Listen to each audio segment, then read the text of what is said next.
Players told us preseason they would be, quote, a top 5 defense.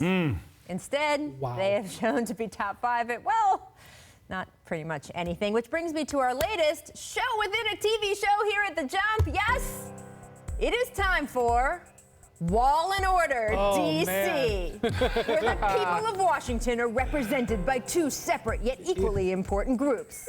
The guys who are finger-pointing inside the locker room and the guys who are just showing up on the court with bad effort and turnovers. Rachel, I love it. Shout out to NBA Twitter. Shout out to Adam Johnson for helping us name this one.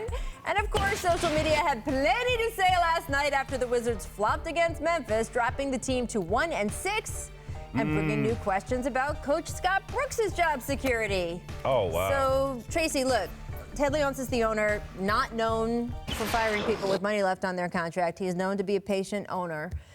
But that being said, is there a shakeup if it's not Scott Brooks? And I'm not saying it should be, but that is certainly, you know, the coach is always a question mark. We gotta break it up. You think they should trade? I mean, they can't trade John Wall because of the contract that hasn't even kicked in yet, by the way, but it's just a huge number starting next year, right, Brian?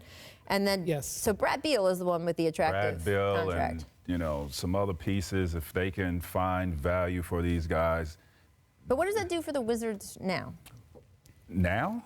Do you think that would get them in the playoffs this year? I don't know. I don't know what type of value these guys have, but right now they stink. I mean, there's no other way to put it. They stink. These guys before, you know, I thought they would come together and, you know, really gel together and make something happen with this team because they're, to me, phenomenal players, Bill and John Wall. And it just hasn't really come together for these guys or for this team. So you're going to have to break it up. You've been treading water, now you're drowning. So I talked to the Wizards were in town earlier this week before this game, and I talked to some of their players.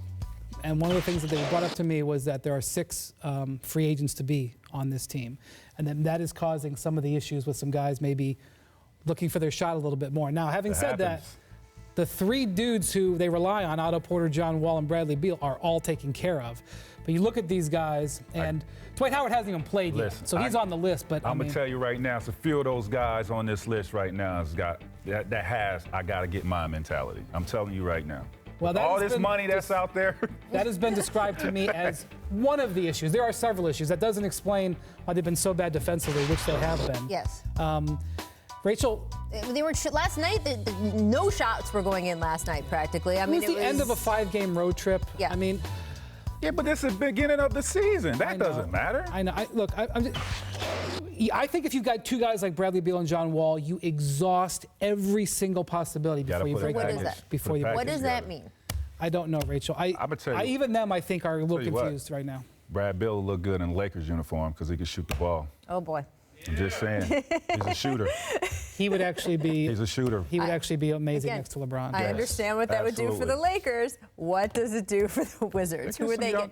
Well, you know, the Lakers have 4. The Lakers have 4 good young players, but I don't think that they're there yet. I think it's too early in the season to do. And one of the other things that the Wizards players pointed out to me, they were 3-9 2 years ago at the start of the season. They ended up winning 49 games that year. So they can rally. That said, it is not an ideal way to start. But doing that kind of sprint has the result that we saw in the playoffs last year, right? Is that you're not in your best position in the postseason. Yeah. Do you think that this season, when we look at the East, do you think that this season they're going to make the playoffs? I still think they can, absolutely. I think they're a playoff team, but they are not a top 4 team. And I felt that way coming into the season, and they certainly have not made me do anything to change my mind. And certainly the money you're about to start paying John Wall, the expectation is that you their need this payroll to work out. is enormous coming up. Right? I mean, and Otto Porter. Are they going into the luxury tax? Oh, yes. And repeater tax? Well, let's put it this way. What are we looking at? With 6 free agents, we have no idea what their payroll is going to be. But if they were to pay those guys, if they were to pay Markieff Morris, Austin Rivers, and Kelly Oubre their market rate,